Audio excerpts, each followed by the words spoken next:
Você já se perguntou por que Jesus amaldiçoou uma figueira e purificou um templo? Que coisas em sua vida você precisa que Jesus purifique? Como isso pode acontecer? Vamos descobrir as lições profundas para a nossa vida espiritual que a lição de hoje tem para nos ensinar. Oremos. Querido Deus, agradecemos, ó Pai, por nos permitir estudar a Tua Palavra e aprender mais sobre os ensinamentos de Jesus.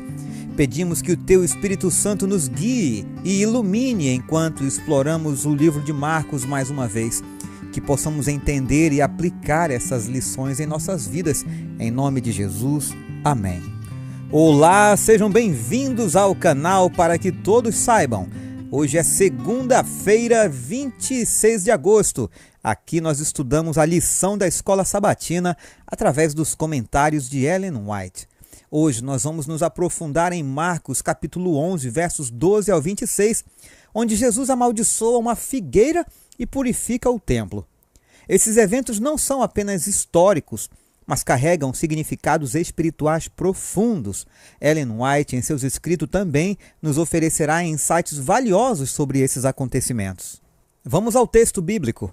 E no dia seguinte, quando saíram de Betânia, teve fome. E vendo de longe uma figueira que tinha folhas, mas foi ver se nela acharia alguma coisa, e chegando a ela, não achou senão folhas, porque não era tempo de figos. E Jesus, falando, disse à figueira: nunca mais coma alguém fruto de ti. E os seus discípulos ouviram isto. E vieram a Jerusalém, e Jesus, entrando no templo, começou a expulsar os que vendiam e compravam no templo, e derrubou as mesas dos cambiadores e as cadeiras dos que vendiam pombas, e não consentia que alguém levasse algum vaso pelo templo. E os ensinava, dizendo: não está escrito, a minha casa será chamada por todas as nações casa de oração? Mas vós a tendes feito covil de ladrões. E os escribas e príncipes dos sacerdotes, tendo ouvido isto, buscavam ocasião para o matar, pois eles o temiam, porque toda a multidão estava admirada acerca da sua doutrina. E, sendo já tarde, saiu para fora da cidade. E eles, passando pela manhã, viram que a figueira se tinha secado desde as raízes. E Pedro, lembrando-se, disse: Mestre, eis que a figueira que tu amaldiçoaste se secou. E Jesus, respondendo, disse-lhes: tende fé em Deus, porque em verdade vos digo que qualquer que disser a este monte: ergue-te e lança-te no mar, e não duvidar em seu coração, mas crer que se fará aquilo que diz, tudo o que disser lhe será feito. Por isso vos digo que todas as coisas que pedirdes, orando, crede receber, e tê-las eis. E quando estiver orando, perdoai, se tendes alguma coisa contra alguém, para que vosso Pai, que está nos céus, vos perdoe as vossas ofensas. Mas se vós não perdoardes, também vosso Pai, que está nos céus, vos não perdoará as vossas ofensas. Vamos às considerações do pastor Thomas Shepard, o autor da lição desse trimestre. De manhã, vindo de Betânia, a apenas 3 quilômetros de Jerusalém, Jesus teve fome. Vendo uma figueira com folhas, foi até ela para talvez encontrar alguns frutos precoces. Essa ação não seria considerada roubo, uma vez que, de acordo com a lei do Antigo Testamento, alguém poderia tomar alimento do campo ou do pomar de um vizinho para saciar a fome. Conforme Levítico capítulo 19, verso 9, capítulo 23, verso 22 e Deuteronômio 23, verso 25.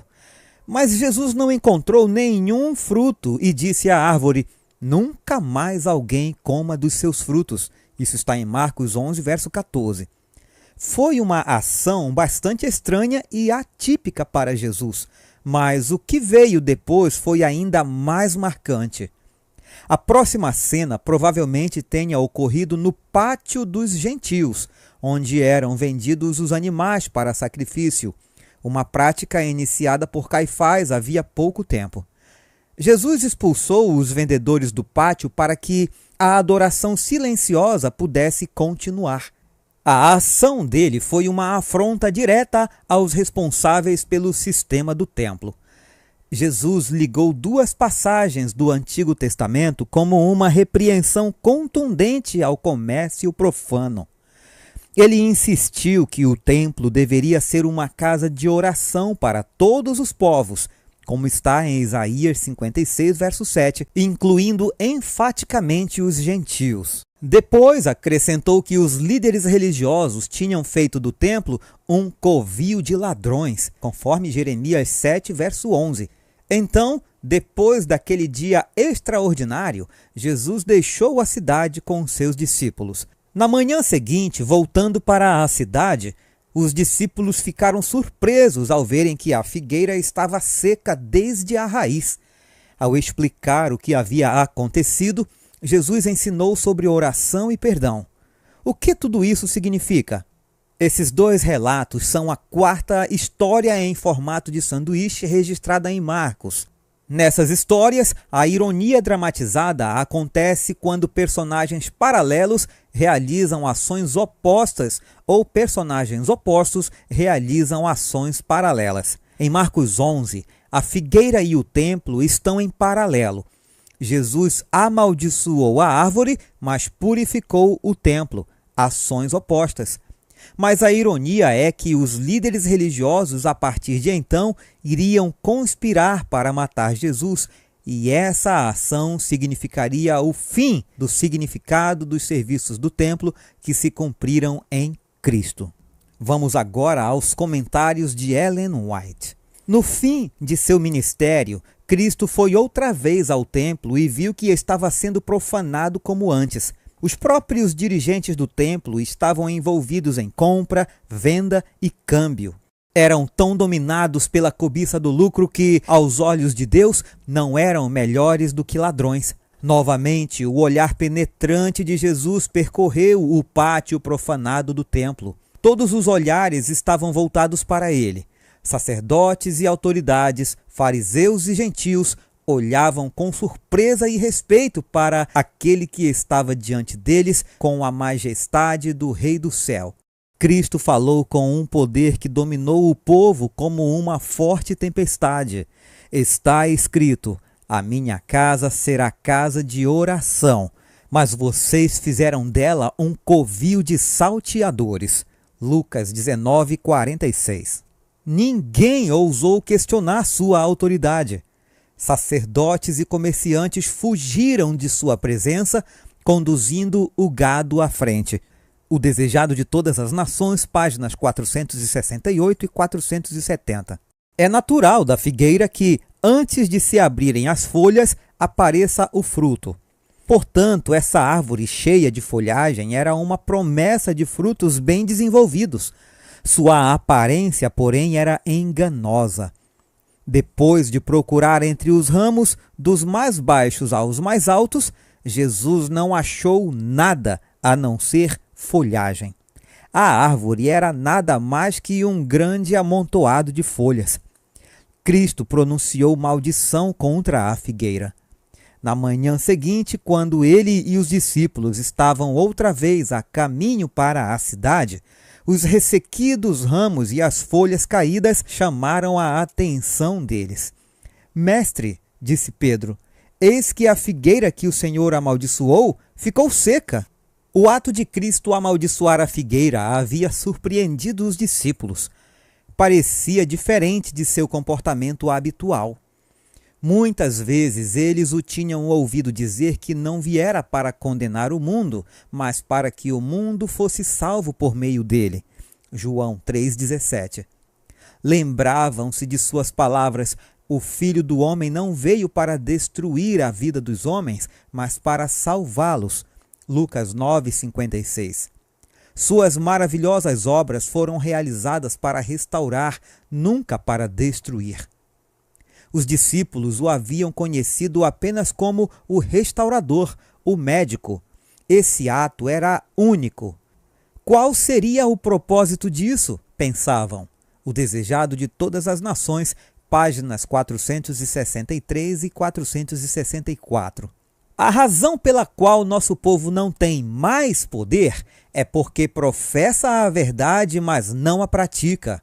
Tem pequena fé e pouca confiança em Deus. Se a mente permanecesse em Deus e a verdade exercesse uma influência santificadora sobre o coração, o eu seria oculto em Cristo. Muitos possuem a teoria da verdade, mas não sentem seu poder no coração.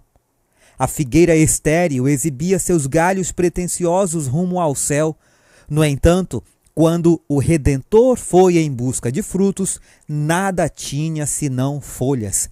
A menos que haja uma obra completa efetuada por vocês como indivíduos e como igreja, a maldição de Deus certamente cairá sobre vocês como recaiu sobre aquela árvore infrutífera.